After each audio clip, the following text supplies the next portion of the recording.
Hey, Driven Autism Dads, it's Kyle Jetzel. Today I'm going to challenge you a little bit. So get ready for this and challenge you to see if you really are a Driven Autism Dad. One of my, I won't call it a frustration, but I'm always very curious because I'm always hearing people say, I'd go to the moon and back for you.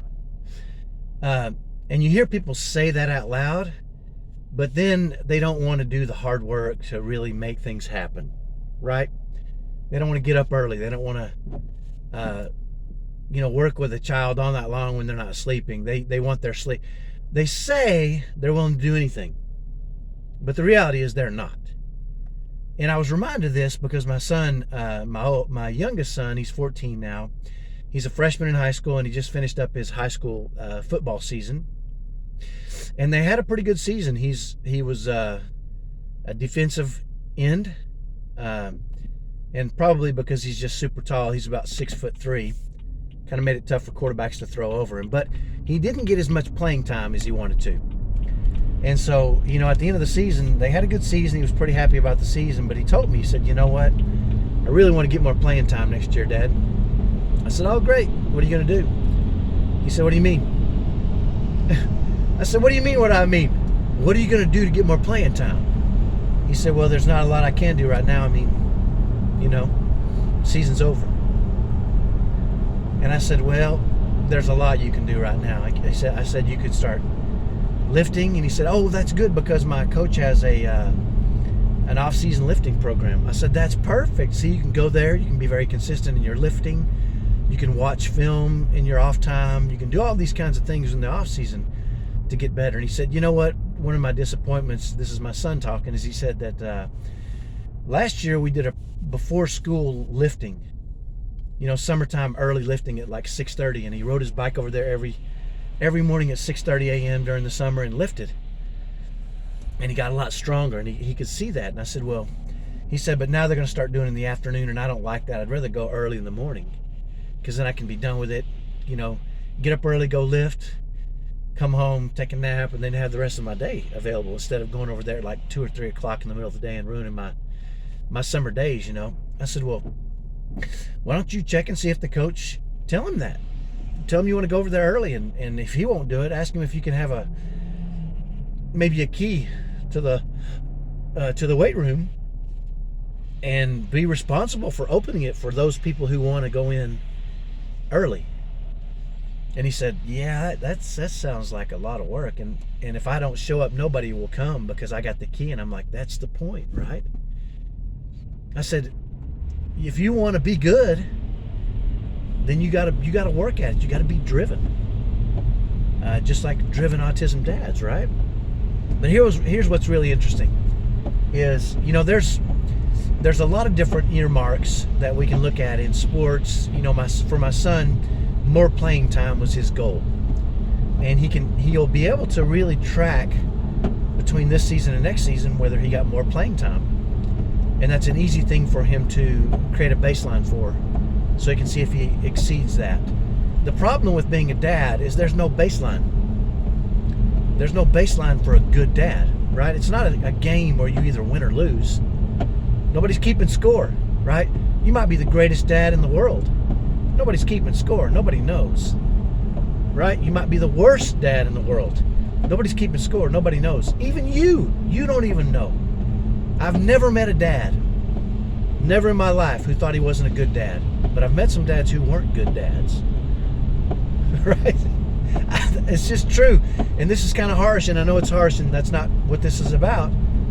It is about saying, how do we know that we're driven? If there's no scoreboard and we're doing the best we can, which is what most of us do, the best we can, but the best you can do might be 10 times better than the best some other schlep dad can do, right?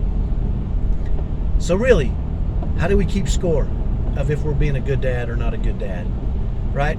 That's one of the reasons I named this program Driven Autism Dads. My site is Driven Autism Dad. And the reason is because it's very clear to me, at least to me, when somebody is driven, it means they don't fuss about the off season and say, I don't really want to go to off season workouts because it's in the middle of the day and it's too hard. but they do want to be a good dad, but they're not really willing to put in the work. So to me, ultimately, driven autism dads are those that are willing to do whatever it takes. Not just say, I love you to the moon and back. Words are cheap. Talk is cheap. What are you willing to do is the question, right? And that was the question for my son. What are you willing to do? Are you willing to be responsible for opening the gym every morning so that guys can work out and you have to be there? Are you willing to do that? That's driven. You're going to get more playing time if you do that, I guarantee you. But talking about getting more playing time and getting more playing time are two different things. So a couple of days ago, I covered some 3 pillars of success as an driven autism dad. And I want to repeat those because I think that will give you a good idea of what you should be willing to do if you actually are a driven autism dad. And if you are a driven autism dad and you're doing these 3 things, then you're absolutely doing the best that you can. And you've got to let the chips fall where they may, right? And those pillars are, if you don't remember, number 1, I'm always going to do what's best for my son. Mine is my son, and yours may be a daughter. I'm always going to do what's best for my child on the autism spectrum, long term, even if it's hard. That's pillar number 1, and that means you're going to have to do some things that are hard. They're going to take you forever. That you might die trying, but that's okay, right? Number 2, I'm going to do what's best for my family, long term, even if it's hard.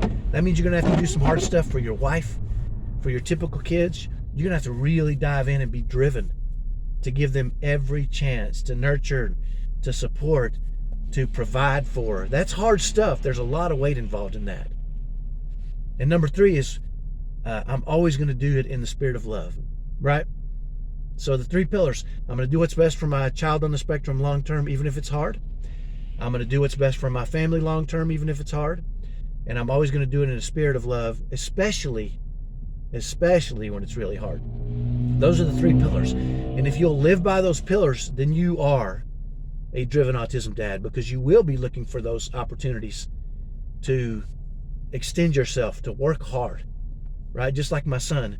It was funny because when he said to me, well, that sounds like a lot of work. When I told him, you should get the keys and open the gym for everybody else. He said, that sounds like a lot of work. And I just started laughing. And I think he saw it in my eyes, because he realizes that that's not a lot of hard work. That's waking up at 6 o'clock and going over to school every day. That's not a lot of hard work. What is a lot of hard work is being a driven autism dad and having the weight of the world, the weight of your kids, the weight of your spouse, leading your family. There's some weight involved in that, and you guys know what I'm talking about, right? This isn't for the faint-hearted. And those of you dads that are faint-hearted and cry and fuss about this, you're not a driven autism dad, and that's okay. I know you're doing the best you can, and that's what you need to continue to do. But those of you that aren't fussing and crying about this and are saying, you know what, I'm going to work and I'm going to do whatever's necessary, not just saying it, I love you to the moon and back, I'll do anything for you. Talk is cheap, right? Those of you that are driven autism dads are going to actually do it. And that means we're going to put in work, and there's going to be a lot of weight on our shoulders.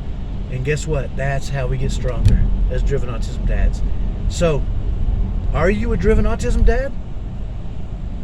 That's the question you got to ask yourself. If you're not, if you're willing to just sit back and let your wife do everything, if you're willing to sit back and just let the chips fall where they may, if you're willing to sit back and just be a dad by default, then this isn't the place for you. But if you're driven to get up at 6 a.m. and open the gym for everybody else because you want more playing time, if you're driven to give your wife everything she needs so that she just loves you and cherishes you, and you do the same for her because she knows how hard you're working, and if you'll do anything and work hard for your kids on the spectrum and your typical kids, then that is who I want as part of this group, and I'm glad you're here. So it's time to make some decisions, right? Those decisions are pretty simple. Let's quit talking about what we'll do, quit fussing about what we think we can't do, and let's do everything we can. And you know what? I can tell you this. You'll sleep good at night. You'll be really, really tired, which I don't have a problem going to sleep. I'm tired. To me, when I'm really tired in the evening, it means I put in a good day's work, and I hope you feel the same way. And if not, start looking at it like that. Right? When you are sitting down in your chair at the end of a day and you start to fall asleep, that's good. That means you put in a good hard day's work and some stuff got done, right? And you're driven. And if you don't get to go to sleep because you got to work with your kid all night long, then good. Open your eyes wide, drink a couple of cups of coffee or Dr. Pepper or whatever it is you need to do, and do it. And do it in a spirit of love, and do it especially when it's really hard. And that's my message for today. You have to ask yourself, am I really a driven autism dad? It's a hard question to ask, and it's going to be hard if that's what you choose to do. But I know many of us are trying, and we're going to keep trying until the day we die. So that's my message for today. Have a great day, and I'll talk to you next time. Bye-bye.